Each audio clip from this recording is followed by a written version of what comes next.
The carriage wheels hit another rut in the muddy road, and Elena Hartwell pressed her gloved hand against the window. Rain streaked the glass like tears she refused to shed. 3 days had passed since her guardian's funeral, and already the vultures were circling. The letter, crumpled in her other hand, bore the official seal that would change everything. She was no longer the orphaned ward of Lord Ashford. She was nothing at all according to the law. The estate, the fortune, even the clothes on her back now belonged to a stranger, a man she had never met but whose name made her stomach twist with dread. Marcus Blackwood was coming to claim what he believed was his by right. If only he knew the truth that burned like a secret fire in her chest. If only he knew that she, not he, was the rightful heir to the Ashford fortune. The carriage lurched to a stop in front of Ashford Manor. Elena gathered her courage like armor around her heart. She would not make this easy for him. Let Marcus Blackwood come with his demands and his legal papers. He would find her ready for battle. The front door opened before she could knock, and there stood Mrs. Pemberton, the housekeeper who had raised her since childhood. The older woman's face was streaked with tears, but her voice remained steady as always. "Miss Elena, thank heavens you've returned. He's here already.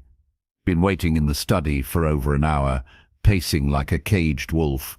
Mrs. Pemberton took Elena's wet cloak and lowered her voice to a whisper. "He's not what I expected, dear. Younger, handsome in a dangerous sort of way. But his eyes," she shuddered, "cold as winter mornings. He's been asking questions about you, about the will, about your place here." Elena's spine straightened. "Then I suppose I shouldn't keep him waiting any longer." She checked her reflection in the hall mirror. Her dark hair was still pinned in a simple chignon, despite the rough journey. Her green dress was modest, but well made. She looked every inch the proper young lady her guardian had raised her to be. Perfect. Let Marcus Blackwood underestimate her. It would be his first mistake of many. The study door was heavy oak, carved with the Ashford coat of arms. Elena paused with her hand on the brass handle. Behind this door waited the man who thought he could steal her life with a piece of paper and a few legal words. She pushed the door open and stepped inside. The room smelled of leather and old books, just as it always had. But now a stranger stood behind her guardian's desk, rifling through private papers as if he owned them already. Marcus Blackwood was indeed younger than she had expected, perhaps 30 years to her 22. His dark hair was slightly mussed from his journey, and his broad shoulders filled out his traveling coat in a way that made her pulse quicken despite her anger. When he looked up at her entrance, she saw what Mrs. Pemberton had meant about his eyes. They were the color of storm clouds, grey and cold and completely without warmth. "Miss Hartwell, I presume?" His voice was deep and cultured, with just a hint of roughness that suggested he hadn't always moved in polite society. "I am Marcus Blackwood. I believe my solicitor has already explained the situation to you." Elena closed the door behind her and moved into the room with careful grace. "Mr. Blackwood, yes, I received word of Lord Ashford's revised will." The words tasted bitter on her tongue. Revised indeed. Forged was more like it, though she had no way to prove such an accusation yet. Marcus set down the papers he had been examining and studied her with those cold eyes. "Then you understand that this estate and all its holdings now belong to me. I'm prepared to be generous, of course. A small cottage in the village, a modest allowance, enough to keep you comfortable, provided you cause no trouble." "How kind of you." Elena's voice was sweet as honey, but there was steel underneath. "And what exactly would constitute trouble in your opinion?" "Questioning my claim. Spreading gossip about the legitimacy of the will. Making demands you have no right to make." He moved around the desk, and Elena noticed he walked with a slight limp. An old injury, perhaps. "I know this must be difficult for you." You've lived here most of your life, treated almost like family, but the law is clear. Lord Ashford's nephew inherits everything. Elena tilted her head, studying him as carefully as he studied her. Nephew? How interesting. I don't recall Lord Ashford ever mentioning a nephew. In fact, I distinctly remember him saying he had no living relatives at all. Something flickered behind Marcus's eyes. Annoyance, perhaps, or was it fear? Family relationships can be complicated, Miss Hartwell. Not all connections are widely known or discussed. Indeed, they can be. Elena moved to one of the tall windows that looked out over the estate grounds. Gardens her guardian had lovingly tended, stretched toward rolling hills, dotted with tenant farms. All of it would be hers by right if she could prove the truth. Tell me, Mr. Blackwood, what do you know of your uncle's life here, his habits, his interests, his friends? I fail to see how that's relevant. Marcus's tone sharpened. The will is legal and binding. My claim has been verified by the court. Elena turned back to face him, and for the first time since entering the room, she smiled. It was not a pleasant expression. Of course it has. How fortunate for you that the verification process was so swift, almost as if someone had prepared for this eventuality well in advance. The silence stretched between them like a drawn bowstring.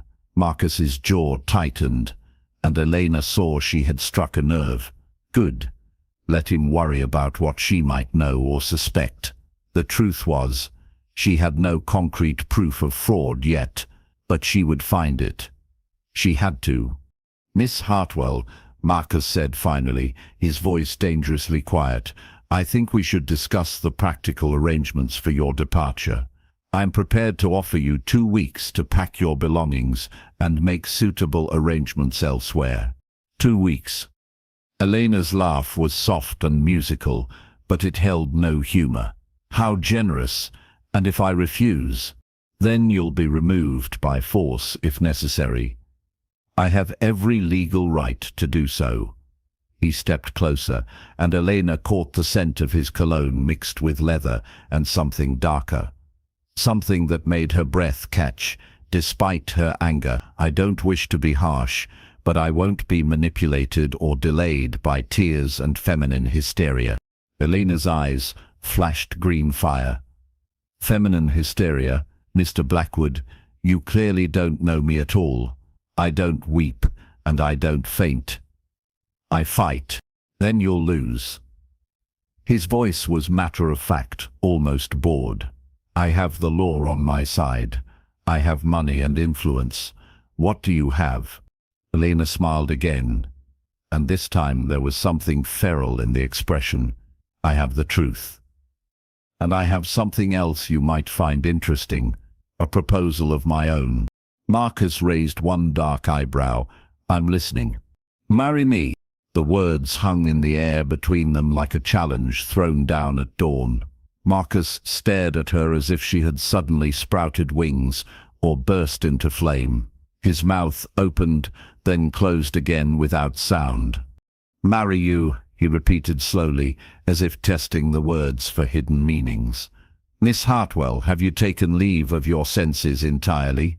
Elena moved closer, her green eyes never leaving his face. Think about it, logically, Mr. Blackwood. You claim this estate through inheritance, but such claims can be challenged, disputed, tied up in courts for years while lawyers grow rich and properties deteriorate. But marriage? She shrugged elegantly.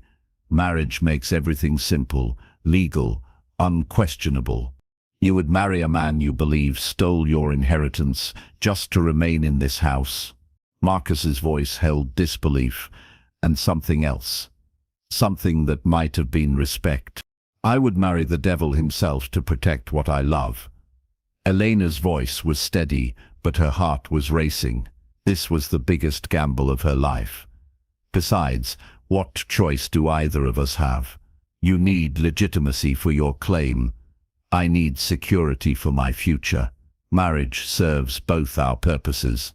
Marcus turned away from her and walked to the fireplace. The flames cast dancing shadows across his angular features, making him look even more dangerous than before. "And what makes you think I would agree to such an arrangement? I could simply take what's mine by right and be done with it." "Because you're not as confident in your claim as you pretend to be." Elena's voice was soft but certain. "Because you know that questions will be asked. Investigations might be made, and because," she paused, choosing her words carefully, "because you need me more than you're willing to admit." He spun to face her, and she saw anger flickering in those storm-grey eyes. "Need you? I need nothing from you except your cooperation in leaving my property." "Your property?" Elena tasted the words like wine. "How quickly you've claimed ownership of things you've never seen before today. Tell me, Mr. Blackwood, what was Lord Ashford's favourite flower? What book did he read every Christmas morning? Which tenant farmer's daughter did he personally teach to read because her father thought education was wasted on girls?" Each question hit its mark like an arrow, finding its target. Marcus's face grew darker with each one, and Elena knew she was right. He knew nothing about the man he claimed as uncle, nothing about the life he was trying to steal. "Family estrangements can last decades," Marcus said finally, but his voice lacked conviction. "Distance doesn't negate blood ties." "No," Elena agreed, "but forgery negates legal documents." The word hung between them like a sword blade catching the light. Marcus went very still, and Elena held her breath. Had she pushed too far, revealed too much of her suspicions? "Careful, Miss Hartwell." His voice was soft as silk and twice as dangerous. "Accusations like that require proof. Without it, they're merely the desperate lies of a woman facing eviction." Elena lifted her chin. "Then we understand each other perfectly. You have your legal papers and your court approval. I have my suspicions and my intimate knowledge of Lord Ashford's true wishes. We could spend years battling in courts and newspapers, dragging both our reputations through the mud. Or," she let the word hang between them like bait, "or we could marry and share the spoils." Marcus's smile was sharp as a blade. "A fascinating proposal, Miss Hartwell. But what makes you think I wouldn't simply rid myself of an inconvenient wife once the marriage was consummated and my claim secured?" The question sent a chill down Elena's spine, but she kept her expression calm. "Because I'm not without resources of my own, Mr. Blackwood. Letters were written before my guardian's death, sealed documents placed in safekeeping. Should anything happen to me—" She shrugged delicately. "Well, let's just say it would be most unfortunate for your continued health and freedom." It was a bluff, of course. She had no such documents, no secret allies waiting in the wings, but Marcus didn't need to know that. At least not yet. Marcus studied her for a long moment, and Elena felt as if he could see straight through to her soul. Then, unexpectedly, he laughed. It was a rich, warm sound that transformed his harsh features entirely. "My God," he said, shaking his head in amazement. "You're magnificent, utterly ruthless, and completely calculating. I think I'm beginning to understand why Ashford was so fond of you." Elena felt heat rise in her cheeks at the unexpected compliment. "Is that a yes to my proposal?" "It's a consideration." Marcus moved back to the desk and poured himself a measure of brandy from the crystal decanter. He didn't offer her any, which was probably wise. Her hands were shaking slightly with nerves and adrenaline. "What exactly would you expect from such a marriage? Romance? Affection? Fidelity? I would expect nothing except mutual respect and the freedom to continue managing this estate as I have for the past 5 years. Elena's voice was crisp and businesslike. Lord Ashford's health was poor. I handled most of the daily operations, the tenant relations, the household management. You would benefit from my knowledge and experience. And in return, I remain in the only home I've ever known. I continue the work I love, and I ensure that Lord Ashford's true wishes are honoured, even if his legal documents have been modified. Marcus sipped his brandy, his eyes never leaving her face. You realize, of course, that such a marriage would need to appear genuine to the outside world. We would need to share a home, attend social functions together, present a united front to neighbors and tenants. Elena's pulse quickened, but she kept her voice steady. I understand the requirements of the role. Do you? Marcus set down his glass and moved toward her again. This time he didn't stop until he was close enough that she could feel the warmth radiating from his body. Have you ever been kissed, Miss Hartwell? Truly kissed, not some chaste peck from a drawing-room suitor. Elena's breath caught, but she refused to step back. That's hardly relevant to our business arrangement, isn't it? His voice dropped to a whisper, and Elena felt something low in her stomach flutter like trapped butterflies. Marriage is more than sharing a name and a roof. There are expectations, obligations, physical realities that can't be negotiated away with clever words and business terms. Elena lifted her chin defiantly. I'm not some sheltered child, Mr. Blackwood. I understand what marriage entails. Do you? He reached out and traced one finger along her cheek, and Elena had to fight not to lean into the touch. Do you understand what it means to share a bed with a man who wants you? Do you know what it feels like to have someone's hands on your skin, their mouth on your throat, their body moving against yours in the darkness? Elena's cheeks flamed, but she held his gaze steadily. I understand enough. Marcus smiled, but there was something predatory in the expression. Prove it. Before Elena could ask what he meant, his arms came around her and his mouth came down on hers. The kiss was nothing like the gentle, respectful touches she had received from the few suitors who had called during her years at Ashford Manor. This was hungry and demanding, full of heat and barely leashed passion. His lips moved against hers with practiced skill, coaxing a response she didn't want to give, but couldn't seem to stop. When he finally lifted his head, Elena was breathless and dizzy. Her hands had somehow found their way to the front of his coat, and she was gripping the fabric as if it were the only thing keeping her upright. Well, Marcus said softly, his thumb brushing across her swollen lips. That's promising. Elena jerked away from him, her face burning with embarrassment and something else she didn't want to name. That was completely inappropriate. That was a sample of what our marriage would entail. Marcus's voice was matter-of-fact, but his eyes were darker than before. If you can't handle a simple kiss, Miss Hartwell, perhaps you should reconsider your proposal. Elena straightened her shoulders and smoothed her skirts with hands that trembled only slightly. One kiss doesn't frighten me, Mr. Blackwood.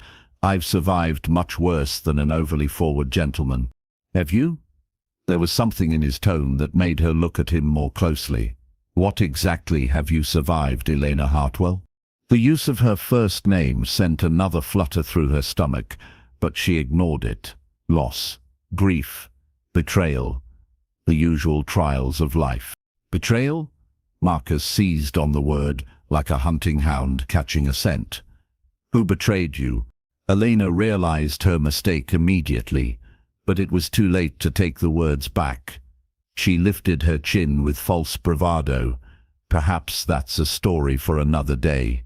Assuming, of course, that you accept my proposal. Marcus studied her for another long moment, then moved back to the desk. He picked up several of the papers he had been examining when she arrived and held them out to her. Before I give you my answer, I think you should see these. Elena took the documents with hands that were steadier now. The first was, indeed, Lord Ashford's will, bearing his signature and the proper legal seals. It looked perfectly legitimate, naming Marcus Blackwood as the sole heir to the estate and fortune. The second document was a letter in Lord Ashford's familiar handwriting, addressed to Marcus and explaining the inheritance. "I don't understand," Elena said slowly, though her heart was beginning to sink. "These appear genuine." "They are genuine." Marcus's voice was quiet now, almost gentle. "Elena, I am Lord Ashford's nephew, his sister's son. The estrangement was real, but it ended 3 years ago when I wrote to him asking for reconciliation." Elena stared at the papers in her hands, feeling her world tilt and shift around her. 3 years ago. But he never mentioned, he never said, he was protecting you. Marcus moved around the desk to stand beside her, close enough to steady her if she swayed. He knew his health was failing. He knew that naming me as his heir might seem like a betrayal to the young woman he had raised as his own daughter. So he kept our correspondence private. "Daughter." Elena's voice was barely a whisper. "He never legally adopted me. I was just his ward. You were much more than that to him." Marcus's hand touched her shoulder gently. "His letters were full of stories about you, your intelligence, your kindness, your skill at managing the estate. He was proud of you, Elena, prouder than he would have been of any blood relative." Elena set the papers down on the desk with careful precision. Her hands were shaking again, and she clasped them together to hide the tremor. "Then why didn't he leave me anything? Even a small bequest, a token of his affection?" Marcus was quiet for so long that Elena finally looked up at him. His expression was strange, almost apologetic. "He did leave you something. The most precious thing he had to give." "What?" "Me." Elena stared at him in confusion. "I don't understand." Marcus picked up another paper from the desk, one Elena hadn't noticed before. "This is a letter addressed to me, to be opened only after his death and only in your presence. With your permission." Elena nodded numbly, and Marcus broke the seal. His eyes moved over the familiar handwriting, and Elena saw his expression soften with something that might have been affection. "My dear nephew," Marcus read aloud, "if you are reading this, then I am gone, and you have met the remarkable young woman who has been the light of my final years. Elena is everything I could have wished for in a daughter, and everything you could wish for in a wife. She is intelligent enough to match your considerable wit, strong enough to stand up to your stubborn nature, and beautiful enough to make you forget every other woman you've ever known." Elena's cheeks burned with embarrassment, but she couldn't look away from Marcus's face as he continued reading.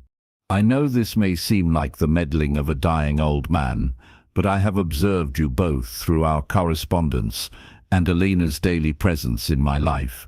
You are perfectly suited to each other, if you can see past your own pride and prejudices.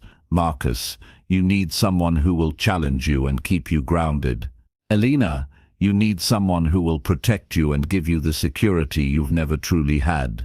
Marcus paused, glancing at Elena's pale face. "Should I continue?" Elena nodded, though her throat felt tight with unshed tears. "I have arranged things so that you will both have reason to consider marriage. Marcus, the inheritance comes with conditions that will become clear when you speak with my solicitor.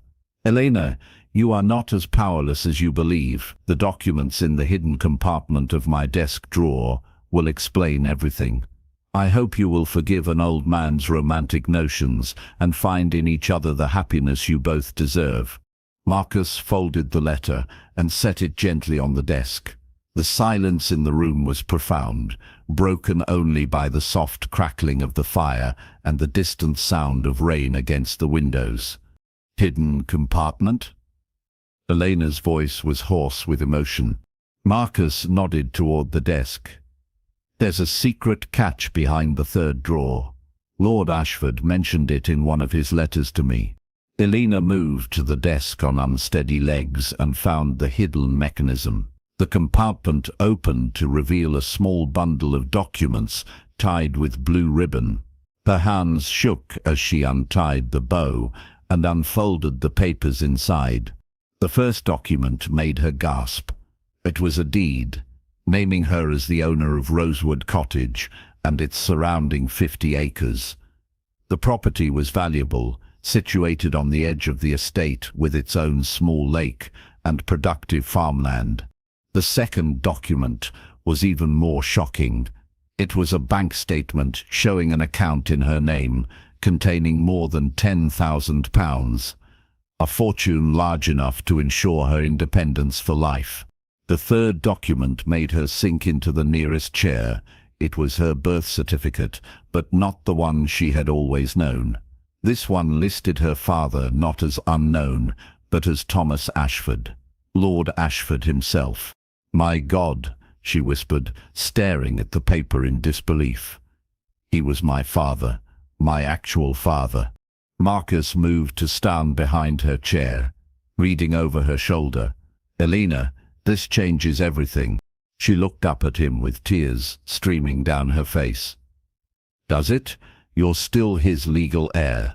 These documents don't change the will." "No, but they change the conditions attached to the inheritance." Marcus's voice was gentle. "The solicitor explained them to me, but I didn't understand their significance until now. I can only claim the full inheritance if I marry Lord Ashford's daughter within 6 months of his death." Elena stared at him.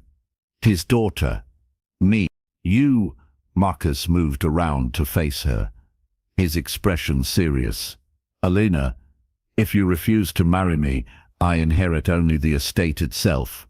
The money, the investments, the valuable properties in London and Edinburgh, they all revert to you as his blood heir." Elena's mind reeled with the implications. "So when you said marry me to claim your inheritance, I was unknowingly asking the true heir to help me steal what was rightfully hers." Marcus's smile was rueful. "Your guardian was a clever man. He ensured that neither of us could have everything without the other." Elena wiped her tears with the back of her hand and tried to think clearly. "But why? Why go to such elaborate lengths?" Marcus knelt beside her chair, bringing their faces level. "Because he wanted to give us both the best possible life. You would have security and family. I would have someone to share the responsibilities and joys of this place. And perhaps," he hesitated, then continued softly, "perhaps he hoped we might find love along the way." Elena looked into his storm-grey eyes and saw something she hadn't noticed before: vulnerability, hope, the possibility of something real and lasting beneath all the legal complications and family secrets. "What happens if we marry?" she asked quietly. "How would we divide everything?" "We wouldn't divide anything. It would all belong to both of us, as husband and wife." Marcus reached out and took her hand, his thumb brushing over her knuckles. "But more than that, Elena, we would belong to each other." Elena felt her heart skip at the warmth in his voice. "You said yourself that you need nothing from me except my cooperation in leaving your property. Why would you want a reluctant wife who was forced on you by circumstance?" Marcus was quiet for a moment, his fingers still tracing patterns on her hand. "Perhaps because you're not reluctant at all. And perhaps because I'm beginning to suspect that neither am I."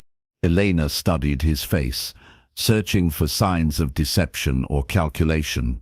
Instead, she saw the same confusion and growing attraction that she felt stirring in her own chest. "This is madness. We barely know each other." "We know enough." Marcus's voice was certain. "We know that we're both fighters. We know that we both love this place enough to battle for it.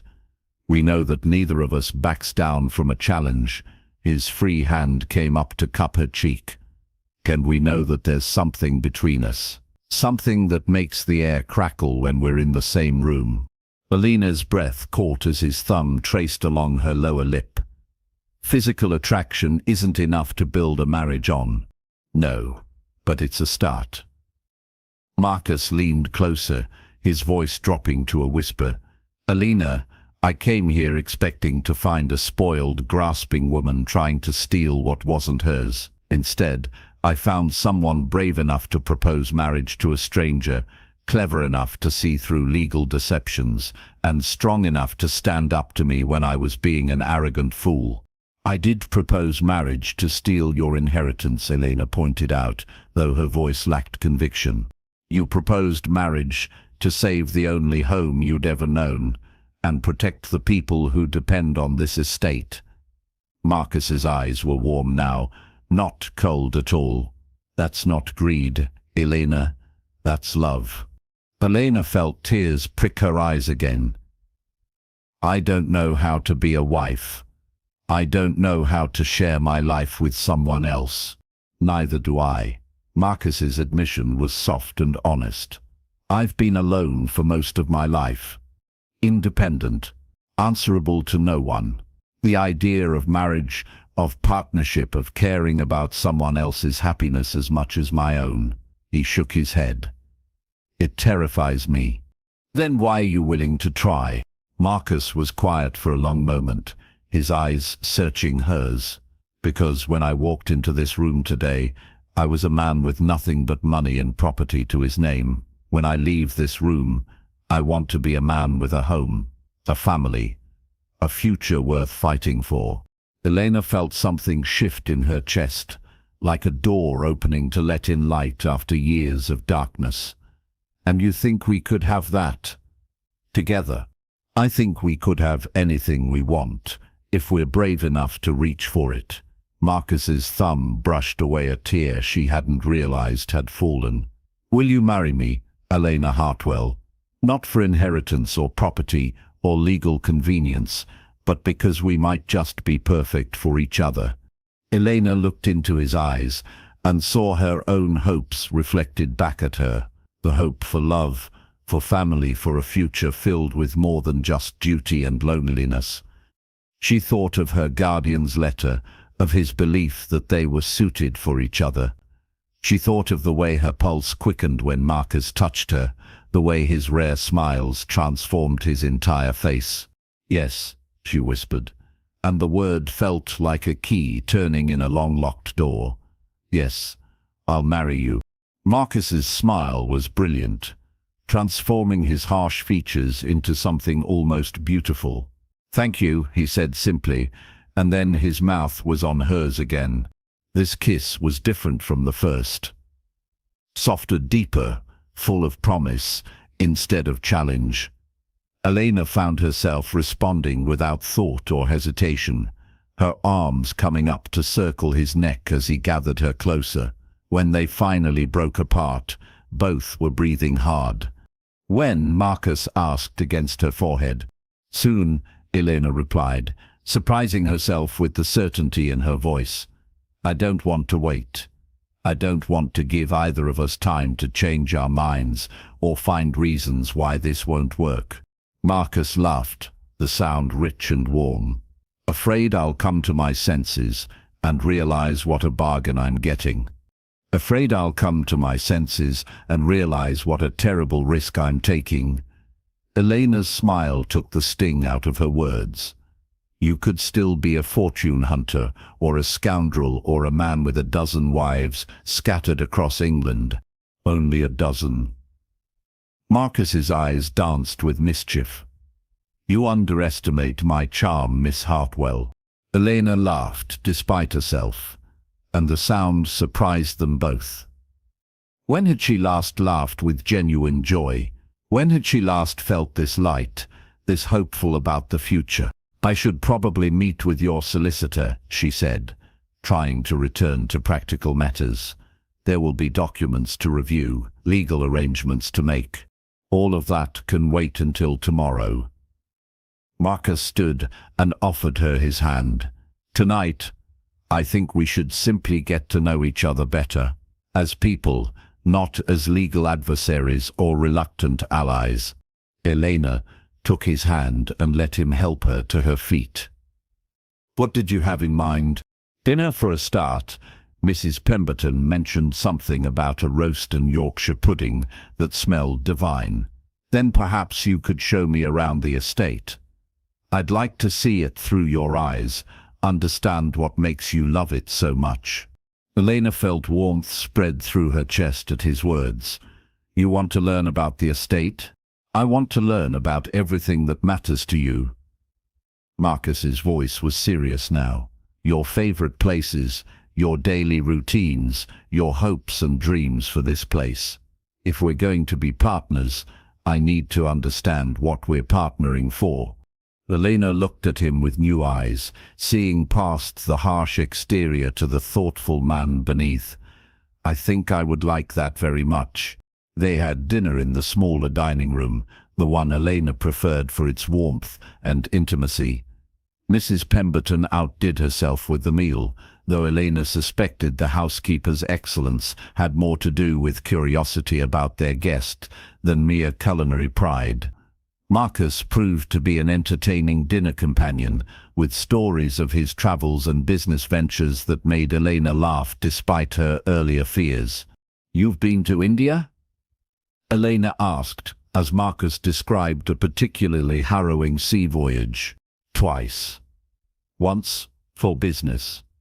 Once, because I was running away from a woman who wanted to marry me for my money. Marcus's smile was self-deprecating. I seem to have a talent for attracting fortune hunters. And yet here you are, about to marry one yourself. Elena's tone was light, but she watched his reaction carefully. Are you? Marcus set down his wineglass and studied her. A fortune hunter, I mean, because, from where I sit, it looks like you're the one with the fortune and I'm the one trying to marry into it. Elena felt heat rise in her cheeks. I suppose that's true, isn't it? I'm not quite the penniless orphan I thought I was this morning. No, you're not. Does that change how you feel about marrying me? Elena considered the question seriously. I don't know. Does it change how you feel about marrying me? Marcus reached across the table and took her hand. Elena, I would marry you if you had nothing but the clothes on your back. The inheritance, the property, the money, they're all just details. What matters is this. He lifted their joined hands and pressed a kiss to her knuckles. What matters is the way you challenge me, the way you make me want to be better than I am. Elena's heart fluttered at his words, but she forced herself to think practically. You say that now, but marriage is a daily reality. Bills to pay, decisions to make, compromises to reach. What happens when the romance wears off and we're left with just the ordinary business of living together? Then we'll figure it out together. Marcus's voice was steady and sure. Elena, I won't lie to you and promise that marriage will be easy. I'm stubborn and demanding, and probably more selfish than I should be, but I'll also be faithful and honest and completely devoted to making our partnership work. Elena felt tears prick her eyes at the sincerity in his voice. I'm not easy to live with either. I'm independent and opinionated, and terrible at asking for help when I need it. Perfect. We'll balance each other out. Marcus's smile was warm. You can be independent while I'm being stubborn. I can be demanding while you're being opinionated. And when we're both being impossible, we can argue about it until one of us gives in. I never give in, Elena warned him. Neither do I. This should be interesting. Elena laughed, and the sound was pure joy. My guardian always said I needed someone who wouldn't let me get away with being too proud for my own good. And I need someone who won't let me get away with being too controlling for anyone's good. Marcus squeezed her hand gently. I think we're going to be very good for each other, Elena Hartwell. Elena looked into his eyes and felt something settle into place in her chest. Something that felt like coming home after a long, cold journey. I think you might be right. After dinner, Elena kept her promise to show Marcus around the estate. The rain had stopped, leaving the air fresh and clean. They walked through the formal gardens first, then down to the lake where swans glided across the dark water like white dreams. "It's beautiful," Marcus said softly, his arm brushing against hers as they stood on the small dock. "I can see why you love it here." "It's not just the beauty," Elena said, her voice thoughtful. "It's the sense of continuity, of belonging to something larger than yourself. These gardens have been tended for over 200 years. The lake has reflected the same stars for centuries. There's something comforting about being part of that history." Marcus was quiet for a moment, his eyes on the water. "I've never had that, a sense of belonging anywhere. I've lived in rented rooms and hotel suites for most of my adult life. Home was wherever I happened to be at the moment." Elena heard the loneliness in his voice and felt her heart ache for him. "What about your childhood? Didn't you have a family home then?" "My father died when I was 12. My mother remarried quickly, and my stepfather made it clear that I was unwelcome in his house. I was sent away to school and rarely invited back, even for holidays." Marcus's voice was matter-of-fact, but Elena could hear the old pain underneath. "When I came of age, I took what little inheritance I had and made my own way in the world. That must have been lonely." "It was freedom." Marcus's response was quick, automatic. Then he paused and reconsidered. "Or at least, I told myself it was freedom. Looking back, I think it was just another kind of prison." Elena turned to face him fully. "What changed? What made you reach out to Lord Ashford after so many years?" Marcus was quiet for so long that Elena thought he might not answer. When he finally spoke, his voice was soft and hesitant. "I was in hospital in London. Nothing serious, just a riding accident that laid me up for a few weeks. But lying there day after day with nothing but my own thoughts for company," he shrugged. "I realized that if I died, no one would mourn me. No one would even notice I was gone for weeks, maybe months. The only people at my funeral would be paid to be there." Elena's heart clenched at the bleakness in his words. "So you wrote to your uncle?" "I wrote to the only family member I could remember. I didn't even know if he was still alive, or if he would respond if he was. But I had to try. I couldn't face the idea of dying alone and unmourned." Elena reached out and took his hand, squeezing gently. "He did more than respond. He welcomed you back." "He did. And for the first time in 20 years, I had somewhere to go for Christmas. Someone to write to with news of my travels. Someone who cared whether I lived or died." Marcus's voice grew thick with emotion. "He gave me back my family, Elena. He gave me back the possibility of home." Elena felt tears slide down her cheeks. "And now he's gone. Now he's gone. But he left me something even more precious than family." Marcus turned to face her, his hands coming up to frame her face. "He left me you." Elena's breath caught at the tenderness in his voice. "Marcus, I know it's too soon. I know we barely know each other. But Elena, I think I'm falling in love with you." His thumbs brushed away her tears as he spoke. "Not with your inheritance or your property or your position, with you. With your courage and your intelligence and the way you make me want to be worthy of you." Elena's heart hummed against her ribs. "I think I'm falling in love with you too, and it terrifies me." "Good." Marcus's smile was soft and real. "It should be terrifying. Love always is." He leaned down and kissed her then, soft and sweet under the starlight. Elena melted into his arms, feeling safe and cherished, and completely alive. When they broke apart, both were breathing hard. "We should go back to the house," Marcus said reluctantly. "Before I forget that you're a lady and I'm supposed to be a gentleman." Elena's cheeks heated, but she nodded. They walked back in comfortable silence, their hands linked, at the back door. Marcus paused. Elena, I want you to know that you can change your mind. About the marriage, about any of this. I won't hold you to an agreement made under duress or confusion. Elena looked up at him, seeing the uncertainty he was trying to hide. Are you having second thoughts? No. But I want to be sure you're not. Marcus's hand tightened on hers. Marriage is forever, Elena. At least it should be. I don't want you to wake up in 5 years and regret tying yourself to me. Elena stood on her toes and kissed him softly. The only thing I would regret is letting fear keep me from taking the greatest risk of my life. Marcus's smile was brilliant. Then we're getting married? We're getting married, Elena agreed, and the words felt like a promise and a prayer all at once. The next few days passed in a whirlwind of activity. Marcus's solicitor arrived from London with a stack of legal documents that needed to be reviewed and signed. The local vicar was consulted about wedding arrangements.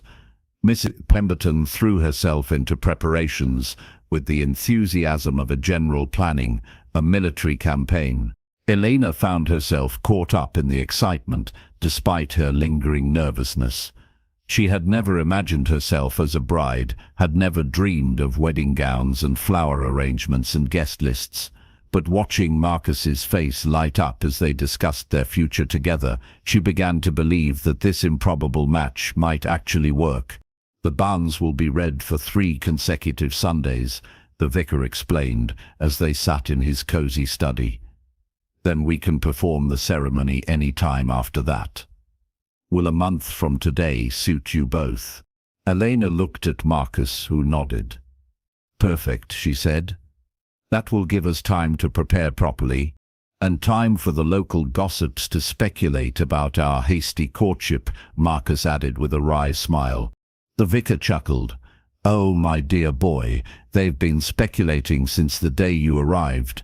Nothing travels faster in a small village than news of a handsome stranger at the manor house.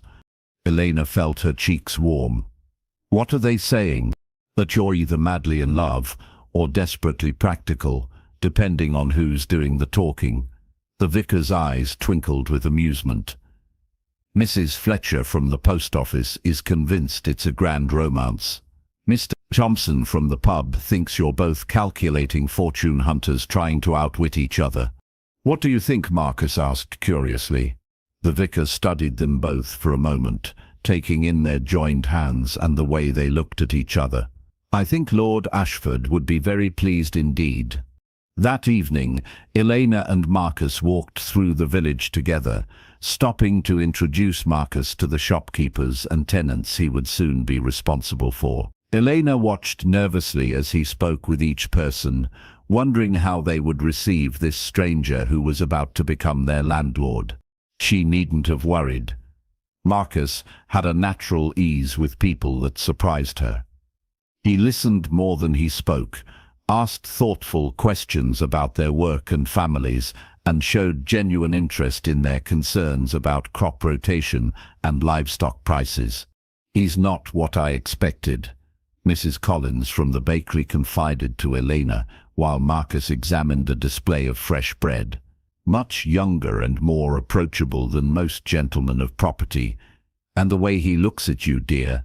She sighed romantically, like you're the answer to every prayer he's ever said. Elena glanced over at Marcus, who was now deep in conversation with Mr. Collins about grain prices. There was something different about him here in the village. Something warmer and more relaxed than the harsh man who had confronted her in the study just days ago. He's a good man, Elena found herself saying, and realized she truly meant it. Are you happy, dear? Mrs. Collins asked gently. Truly happy? Elena considered the question seriously. Was she happy? A week ago, she would have said that happiness was a luxury she couldn't afford. She had duty and responsibility and the satisfaction of work well done, but happiness, that had seemed like something for other people. People whose lives weren't built on the charity of distant guardians. Now watching Marcus laugh at something Mr. Collins had said, seeing the way the late afternoon sunlight caught the silver threads in his dark hair, feeling the warm certainty of his presence beside her. Yes, she was happy. Perhaps for the first time in her adult life. Yes, she told Mrs. Collins, I think I am. That night, Elena sat at her dressing table while Mary, her lady's maid, brushed out her long dark hair. Through the connecting door, she could hear Marcus moving around in the room that had been hastily prepared for him. Soon, very soon, they would share not just adjoining rooms, but the same bed, the same life, the same future. The thought sent a flutter of nerves through her stomach. She had been raised as a lady, with all the proper education about wifely duties and marital obligations, but knowing something in theory was very different from facing the reality of it with a specific man. A soft knock on the connecting door made her start. Elena? May I come in? Elena glanced at Mary, who quickly gathered up the hairbrush and other toiletries. I'll just put these away, miss, and leave you to your conversation. When they were alone, Marcus stepped into the room. He had changed into a dressing gown of deep blue silk, and his dark hair was slightly mussed. Elena's breath caught at how handsome he looked, how masculine and dangerous even in the intimate setting of her bedroom. I wanted to say good night properly, he said, his voice softer than usual, and to give you this. He held out a small velvet box, and Elena's heart skipped. Marcus, you don't need to open it. Elena took the box with trembling fingers and lifted the lid.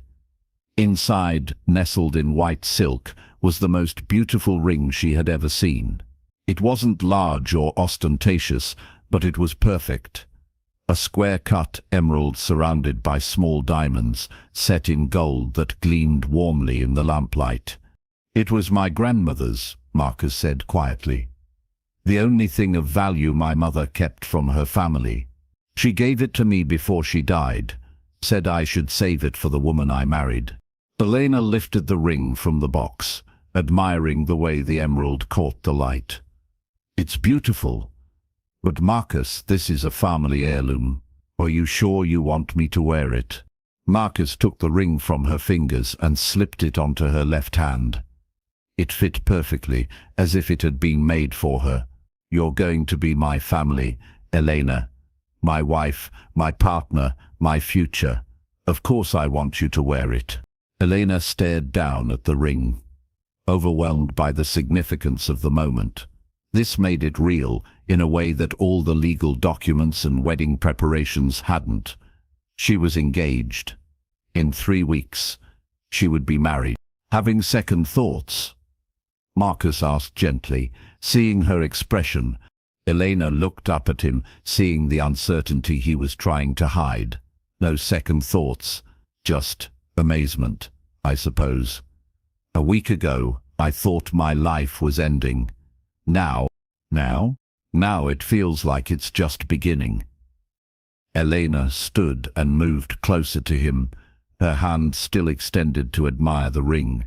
Thank you for this. Not just the ring, but everything.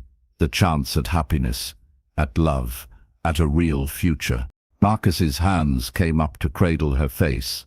Thank you for taking a chance on me, for seeing something worth saving in a lonely, stubborn fool.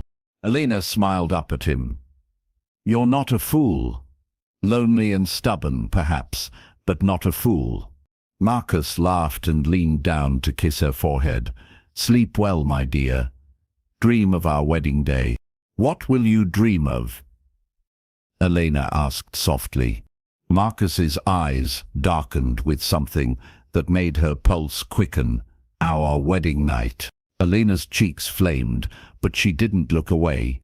Marcus, too much honesty. His smile was rueful. I'm sorry, I don't want to frighten you. Elena reached up and touched his cheek, feeling the slight roughness of evening stubble under her palm. You don't frighten me, you make me feel alive. Like I've been sleepwalking through my life, and you've finally woken me up. Marcus turned his head to press a kiss into her palm. You have no idea what you do to me, Elena. What you've done to me since the moment you walked into that study with fire in your eyes and steel in your spine. Elena felt her breath catch at the intensity in his voice. Show me. The words were barely a whisper, but Marcus heard them. His eyes darkened further, and his hands slid from her face to her shoulders. Elena, if I show you, I might not be able to stop, and you deserve better than a hasty coupling before our wedding night. Elena's pulse hammered in her throat, but she didn't step away. What if I don't want to wait? What if I want to belong to you completely, right now? Marcus groaned softly and rested his forehead against hers. You're killing me, sweetheart. Do you have any idea how much I want you? Elena could feel the evidence of his desire pressed against her, and the knowledge sent heat spiraling through her belly. Then take me, make me yours. Marcus's control snapped like a drawn bowstring. His mouth came down on hers, hot and demanding, and Elena responded with equal passion. His hands roamed over her body through the thin silk of her nightgown, mapping curves and valleys with desperate hunger. Elena had never felt anything like the fire that raced through her veins at his touch. When his lips left hers to trail down her throat, she gasped and arched against him. When his hands found the ties of her nightgown, she made no protest as the silk pooled around her feet. Marcus lifted her in his arms and carried her to the bed, his eyes never leaving her face. Are you sure, Elena? Once this happens, there's no going back. Elena reached up and pulled his head down to hers. I don't want to go back. I only want to go forward, with you. What followed was a revelation of passion and tenderness that left Elena breathless and changed forever. Marcus was gentle but thorough, patient but hungry, showing her pleasures she had never imagined. When the storm of sensation finally broke over them both, Elena cried out his name like a prayer. Afterward, they lay tangled together in the moonlight, Marcus's arms holding Elena close against his chest. She could feel his heart beating steadily under her cheek, and the sound was more comforting than any lullaby. I love you, Marcus said softly into the darkness. I know it's too soon and too sudden, but I need you to know what just happened between us. It wasn't just desire or convenience or any of the practical reasons we found to marry. I love you, Elena Hartwell. Elena lifted her head to look at him, seeing the vulnerability in his storm-grey eyes. I love you too. Against all logic and reason and common sense, I love you desperately. Marcus's smile was brilliant in the moonlight. Then we're both fools, the very best kind of fools, Elena agreed, and leaned down to kiss him again. The morning of their wedding dawned bright and clear, with September sunshine streaming through the windows of Ashford Manor. Elena woke in Marcus's arms, surrounded by the lingering scent of their lovemaking and the gentle sound of his breathing. The past 3 weeks had flown by in a blur of preparations and stolen moments together. They had made love almost every night, exploring each other's bodies and hearts with growing passion and tenderness. Elena had discovered that Marcus was not just a skilled lover, but a thoughtful partner who listened to her ideas about estate management and included her in every decision about their future. Good morning, wife, Marcus murmured against her hair, though they wouldn't actually be married for another 6 hours. Good morning, husband, Elena replied, stretching luxuriously against his warm body. Marcus's hands began to wander, and Elena felt familiar heat kindle in her belly. We should get up, she said without much conviction. Mrs. Pemberton will be scandalized if she catches us in bed together on our wedding morning. Mrs. Pemberton has been pretending not to notice where I spend my nights for weeks, Marcus replied, his lips finding the sensitive spot behind her ear. I think she's given up on propriety where we're concerned. Elena laughed and tried to squirm away from his roaming hands. Marcus, behave yourself. I need to bathe and dress and do 1,000 things before this afternoon. You need to let me love you properly before we become a respectable married couple, Marcus countered, rolling her beneath him. This may be our last chance for scandalous behavior. Elena's protest died on her lips as Marcus's mouth claimed hers. By the time they finally rose from bed, the sun was high and Mrs. Pemberton was knocking urgently on the door. Miss Elena, begging your pardon, but the flowers have arrived and Mary needs time to dress your hair, and the vicar sent word that— I'm coming, Mrs. Pemberton. Elena called through the door, grabbing her dressing gown. She turned to Marcus, who was watching her with such love and desire that her knees went weak. Go. Get ready to marry me. Marcus caught her hand and brought it to his lips, pressing a kiss to the emerald ring that sparkled on her finger. I've been ready to marry you since the moment you proposed to me in that study. I proposed to you for all the wrong reasons, Elena said softly. No, Marcus replied, his eyes serious. You proposed to me for the only reason that matters, because we belong together.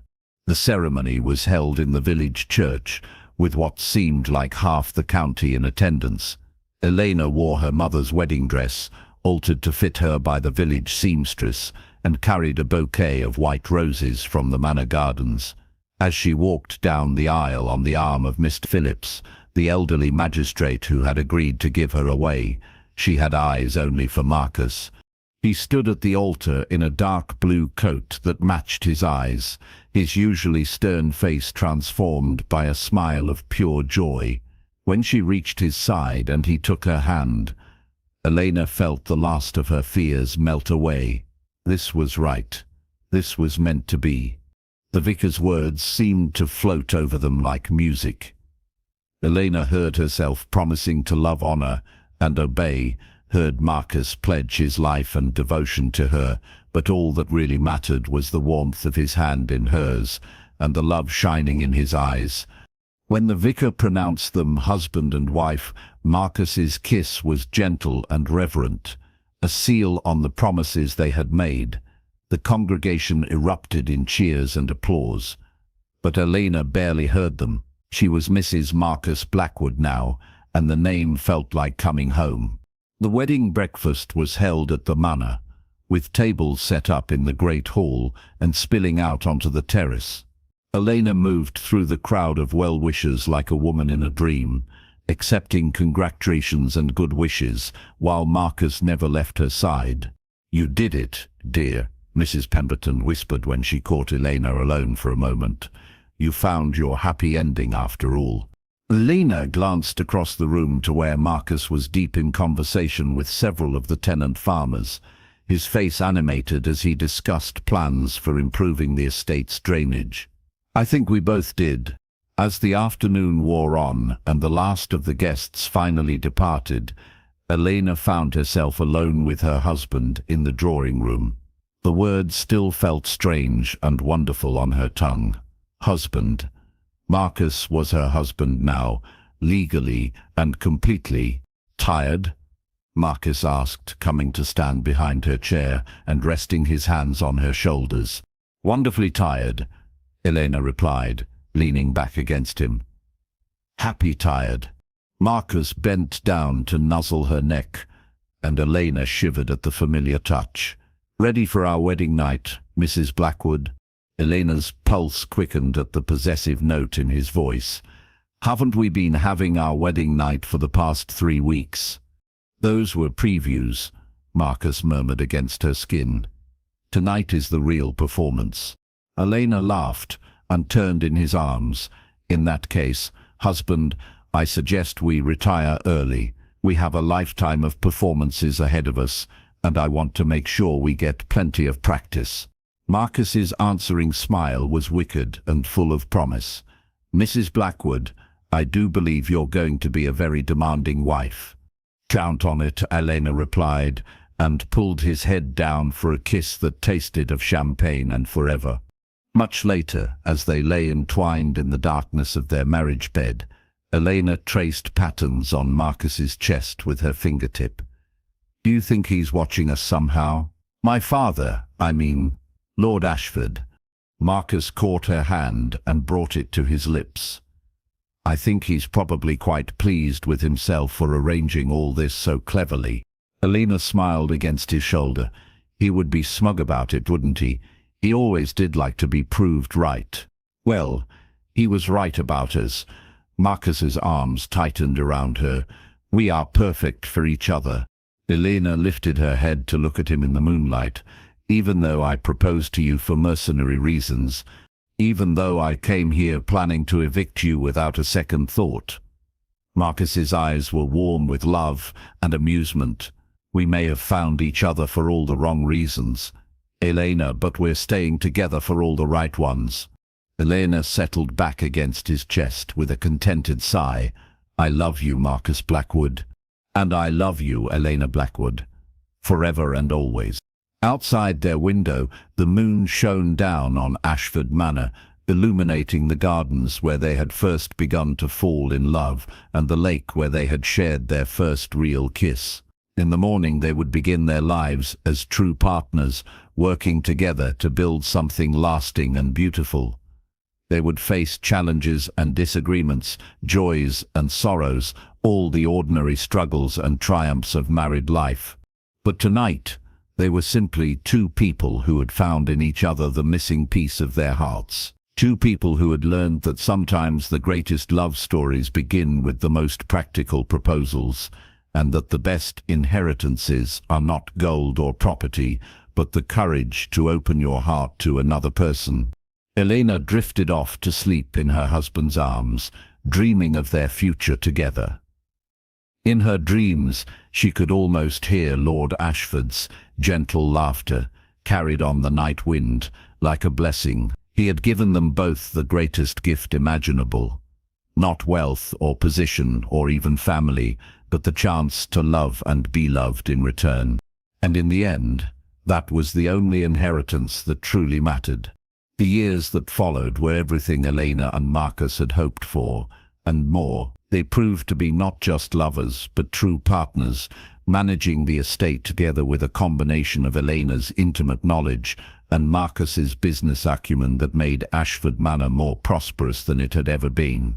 Their first child, a daughter they named Catherine after Elena's mother, was born on a snowy December morning 2 years after their wedding. Marcus wept when he held her for the first time, overwhelmed by the depth of love he felt for this tiny person who had made their happiness complete. She has your eyes, Elena said softly from the bed, watching her husband cradle their daughter with infinite tenderness. She has your stubborn chin, Marcus replied, gently touching the baby's face with one finger. Heaven help us all. More children followed, a son named Thomas for Lord Ashford, twin girls called Margaret and Mary, and finally another boy they named David. The manor house rang with laughter and childish voices, filled with the warmth of a true family. Elena often thought of her guardian during those happy years, grateful for his wisdom in bringing her and Marcus together. The portrait of Lord Ashford hung in the front hall where everyone could see it, and Elena made sure their children knew the story of the grandfather who had loved them enough to arrange their parents' marriage. Was it really love at first sight? Little Catherine asked one evening as Elena tucked her into bed. Elena considered the question seriously. No, darling, it was love at first fight. Your father and I argued terribly when we first met, but underneath all that arguing, we were already falling in love. We were just too stubborn to admit it. Will I fall in love someday? Catherine asked with the solemn curiosity of a 7-year-old. Elena smoothed her daughter's dark hair, so like her own. Someday when you're much older, and when you do, I hope you'll be brave enough to fight for it, just like your father and I did. Catherine yawned and snuggled deeper into her blankets. I will, Mama. I'll be just as brave as you. Elena kissed her daughter's forehead and quietly left the room. In the hallway, she nearly collided with Marcus, who was coming up the stairs after checking on the other children.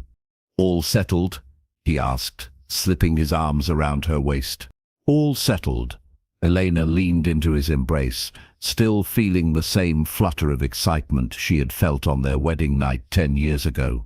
Marcus, do you ever regret it, marrying me for my inheritance? Marcus laughed and spun her around in a circle, making her squeal with surprised delight. Elena Blackwood, you are my inheritance. Everything else is just details. He carried her to their bedroom then, still laughing, and showed her once again that some love stories are worth waiting for, worth fighting for, and worth a lifetime of devotion. And in the portrait in the front hall, Lord Ashford seemed to smile with quiet satisfaction, knowing that his greatest legacy was not gold or property, but the love that filled every corner of his beloved home. The inheritance he had truly left them was the knowledge that love, once found, was worth any price and any risk, and that sometimes the very best things in life come disguised as the most impossible proposals. Elena had demanded his inheritance, never knowing she was already the rightful heir to everything that truly mattered. Marcus had demanded her hand in marriage to claim what he thought was his, never knowing that she was offering him something far more valuable than money or property. They had found each other through deception and legal complications, through pride and misunderstanding and stubborn determination, but they had chosen each other through love, and that made all the difference.